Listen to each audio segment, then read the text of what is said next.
foul day. It's been raining and raining and raining all day, and I was just thinking, well, how fortunate that we are as potters. It doesn't matter if it's raining outside, we can be inside, carrying on our work. Anyway, what I'm doing right now is I'm packing the kiln over there, and I'm just getting pots ready to go into the kiln, glazing and decorating. That's basically what I'm doing. I'm just here on the table. I just thought we'd do some decorating down there. Just down here we are, and so yeah, okay. I'm gonna get down there and we can talk about. I'm gonna just lower this a touch.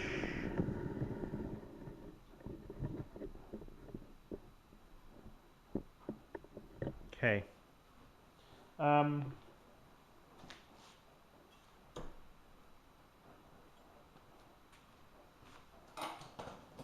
I've got some different pigments here in front of me, and that's what I basically am using to decorate with. That is with pigments. For example, iron oxide and ilmenite, and I've got over here some, it's a cobalt mixture. It's just that if you use cobalt, if you remember the last clip I did, I showed you some of the blue cobalt that we had there on some of those mugs and some of the bowls, and it was much too violently blue. In actual fact, the pigment that I had, which I'd mixed up, for some reason seems to be coming out too blue. So what I want to do is kind of tone down that blue so we don't have that very bright blue. Probably some of you like bright blue. Well, I don't. Not particularly, not on ceramics. I prefer it. It needs to be quietened down, you know. So anyway, so those basically are the pigments I'm working with here, and I'm using these kind of Japanese type of brushes.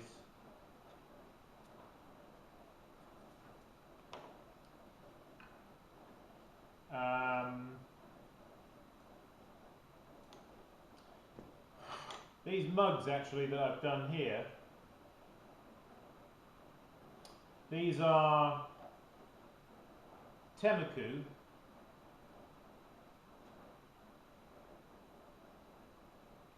Temuku they are, and then they've got on the top here, the top there, that's dipped in Nuka glaze. Remember I showed you a jug that was very similar, a small jug that had Nuka glaze on just on the top. So it's only just dipped like that, just on the top. Then down the side here, I'm putting some dots, and these dots I'm doing with ilmenite.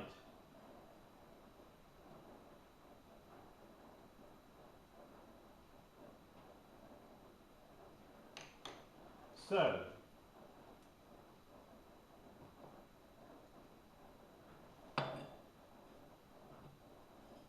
let's bring that camera a bit closer, just a wee bit closer. Let me see if I can get it. I can get the focus.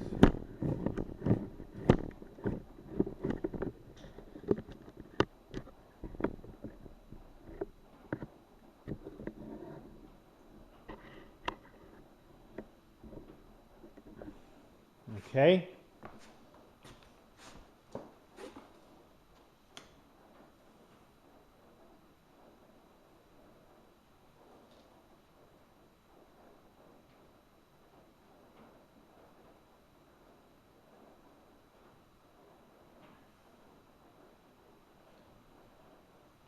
So just putting these dots on here.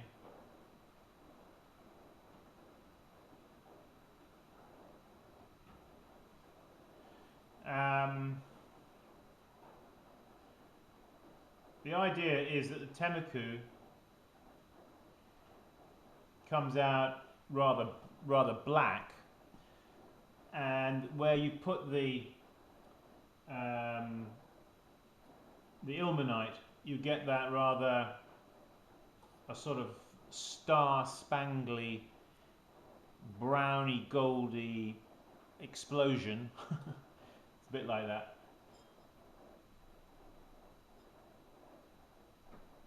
So you get a rather nice contrast against the black of the temuku.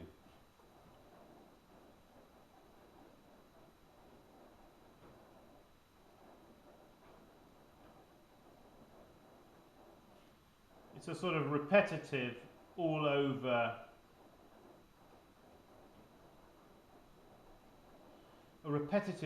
type decoration. You see lots of different decorations you can do on pots, aren't there? And often we get very muddled in our thinking, don't we? When we're presented with a pot and we think, well, how are we going to decorate this? You know, it presents a challenge to us, doesn't it?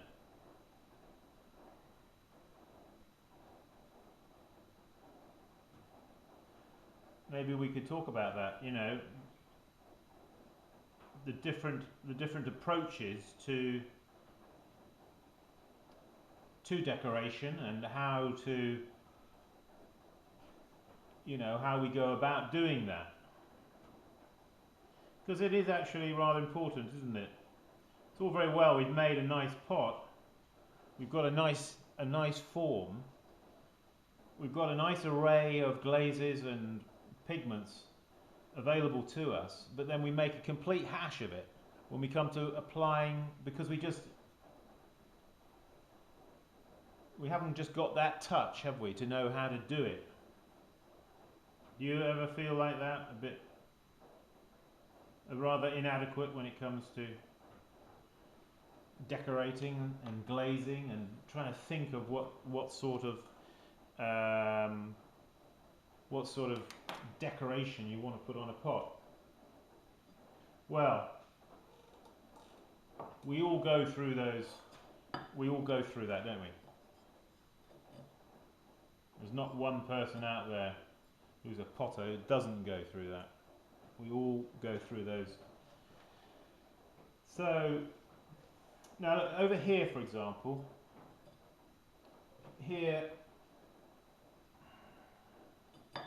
now this is a decoration. This is actually a decoration that we used to do at Lower Down, my father's pottery, and very good decoration this, because it's very adaptable, can go on a number of different shapes very well. It's immediately recognizable as a plant. It's actually a derivation of a foxglove, and it sort of became the signature decoration of all of the pots that we used to do at Lower Down Pottery in Devon, England, my father's pottery. And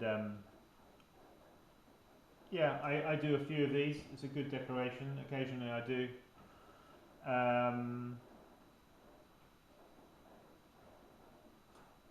That's an example, though, of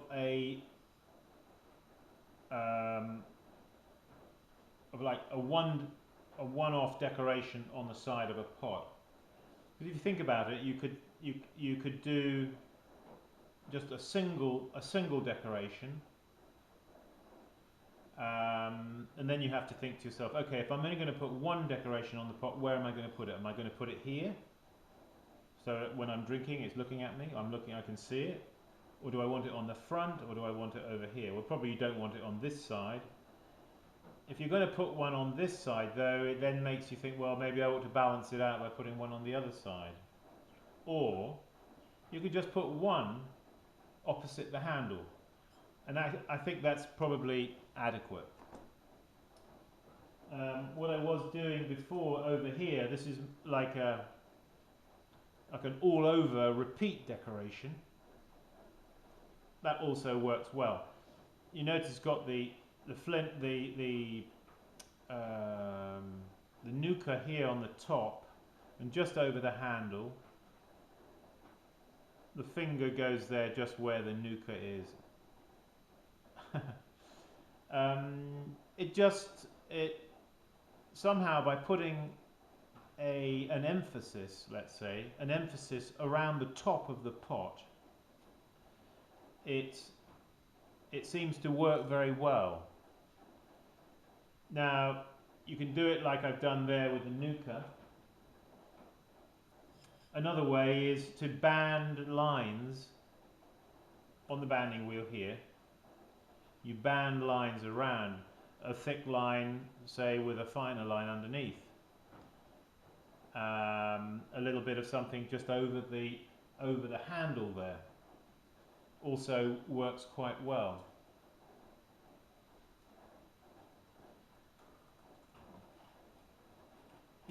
There are though decorations where you want to be more free. What I'm talking about are decorations that are, let's say, repeat decorations that you're going to put on 50 mugs. They're all going to be the same, and you could say, well, they're not very free, they're a little bit tight. Well, yes, okay, you could say that. There's a little bit of uniformity about each of the decorations. They're all the same. They're all repeated. I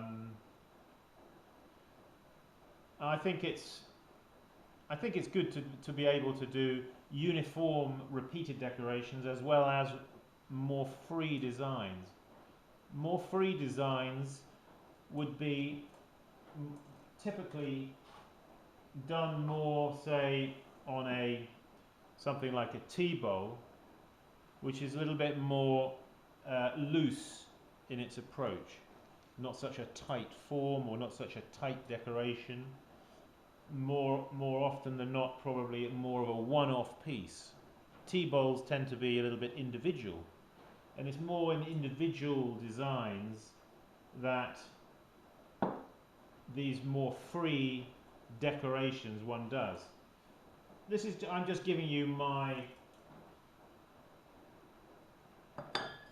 take on it, if you know what I mean.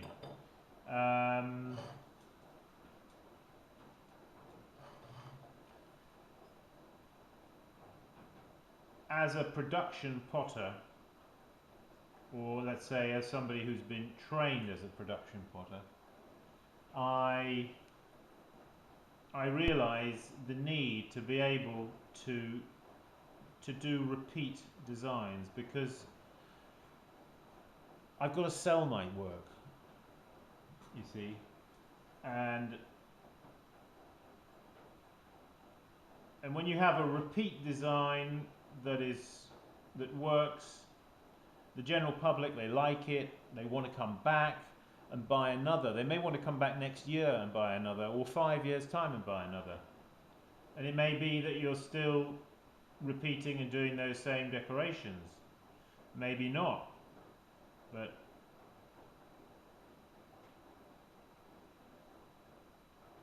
another factor is, of course, if you're all the time just doing one-off designs, it takes longer, you know. I mean, oftentimes I come in the pottery and I sort of think, okay, right, we've got to pack the kiln, we've got to get these pots out, we've got a firing, I've got to get these into the craft show in 2 weeks. If I've got to sit here with every pot and try to be free about it, I may not find that I find that freedom that I really want, and I end up with a load of decorations that are really not that good. So, you know, it's easy to come in here and I may not be feeling particularly inspired, but I know how to do these repeat decorations, so I can just get on with it, you know.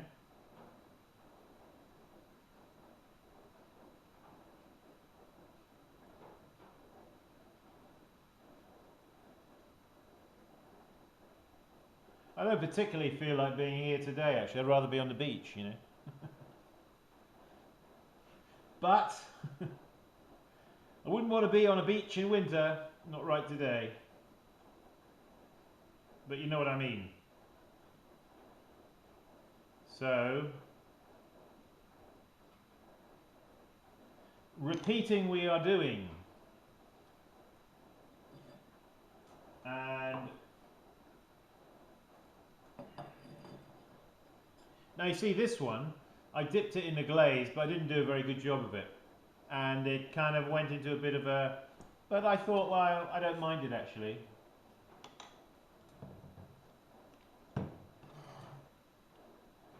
Sometimes we don't want to be so hard and fast that we can't see something that could be actually beautiful. We don't want to just write it off because it doesn't fit into our, or doesn't conform to our narrow way of thinking. Maybe in another instance I would have straightened that out there like that. I wouldn't have that like that. But I sort of thought, well, I'll leave it.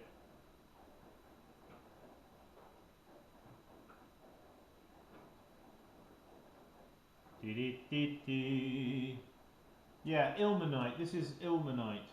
And you can get ilmenite usually, it's usually milled, and sometimes it's milled fine, and sometimes it's milled coarser, more granular. When it's granular, you can't do what I'm doing. It's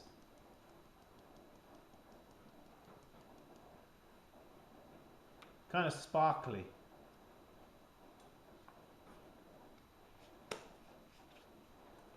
I forget what it is now, exactly what ilmenite is. Never mind, somebody will remind me.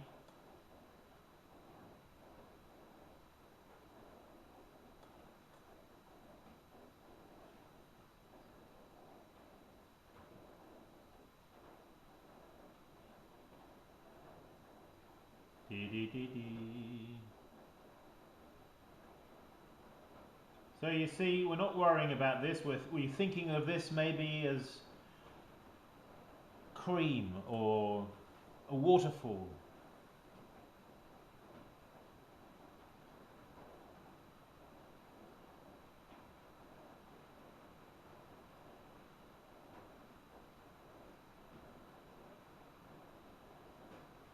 La la la.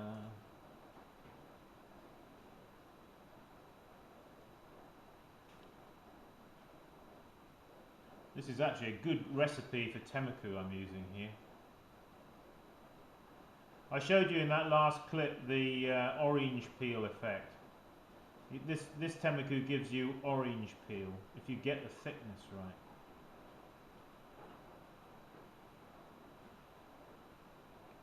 So, there we are, folks. So just to recap, different kinds of decorations. Let's just bring the camera back a touch because we're probably in a bit.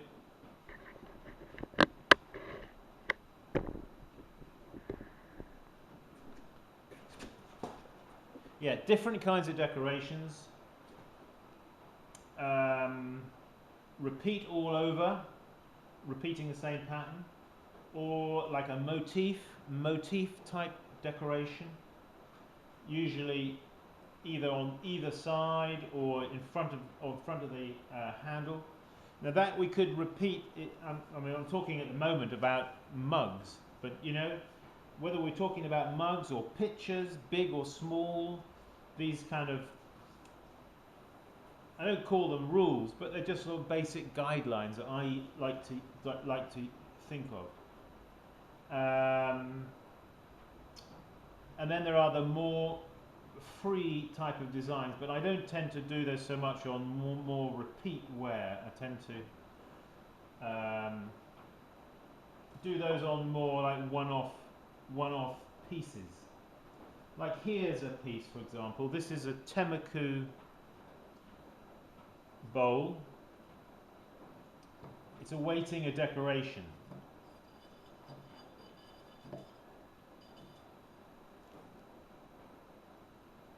Now at this very moment in time, I don't know what decoration I would put on here right this moment.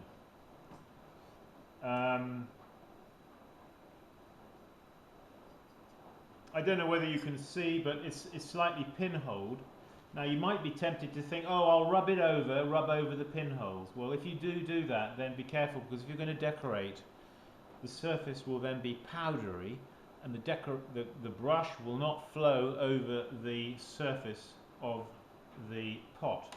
So if you've got pots that you've glazed and you want to decorate them, don't handle them too much.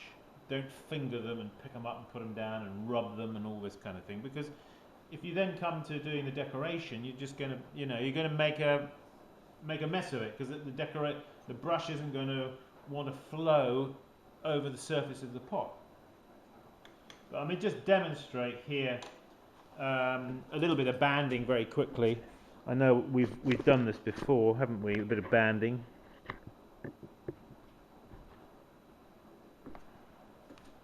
Doesn't matter if I've done it before though, does it? The thing is,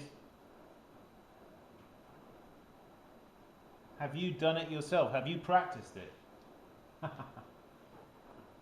Okay, now with this kind of, can you see the shape of the pot? It's got a shoulder, hasn't it? Here. A break here. The line changes of the pot just there. So I'm going to be putting any decoration will be on that surface there.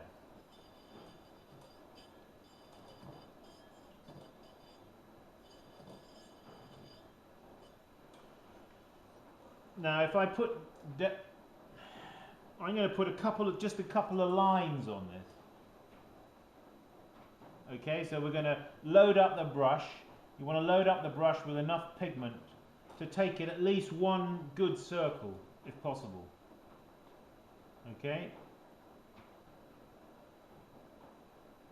like that.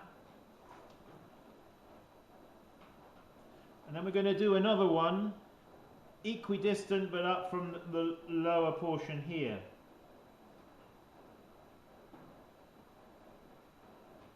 Like that.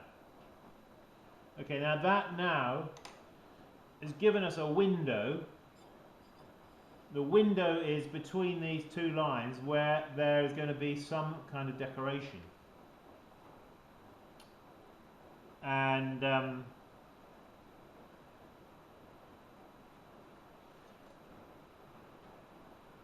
let's just try something here.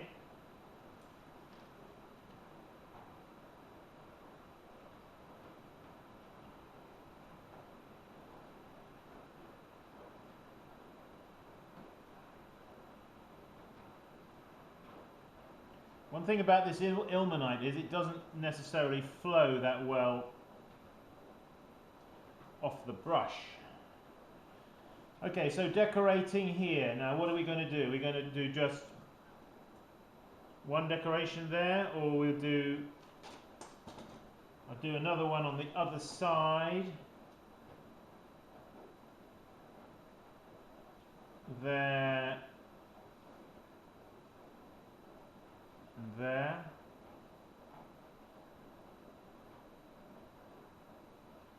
And then we do here.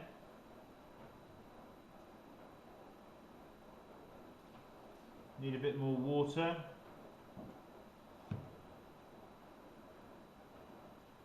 Got to mix the pigment, you see, with the water on a tile. I use an old tile.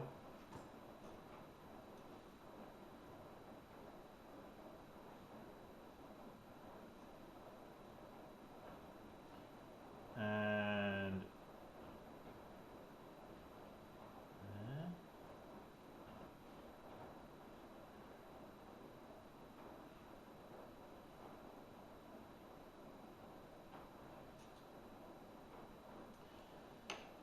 right. Okay, so you can see I've done 4 equi-spaced decorations there.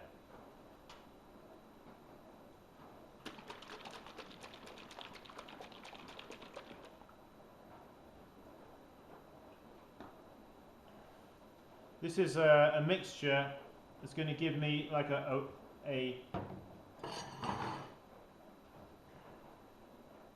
just a dot.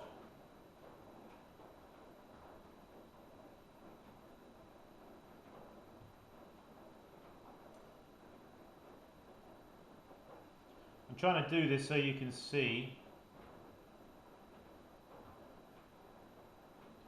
This is a high temperature red dot.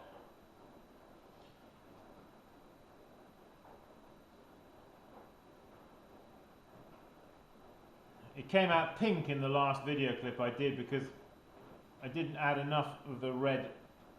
It's some stuff I got in Spain. I had it made up in a laboratory.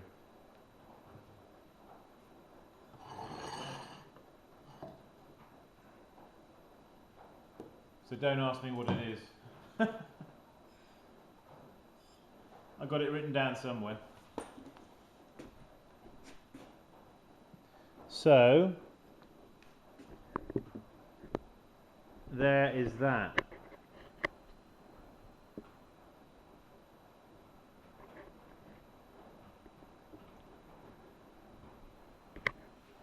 So there we are.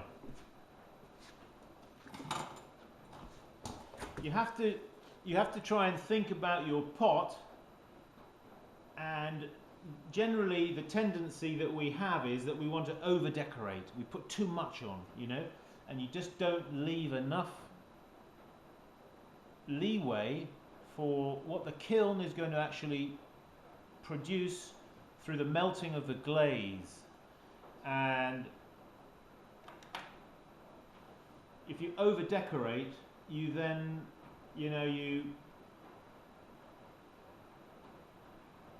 detract sometimes from the pot by over decorating.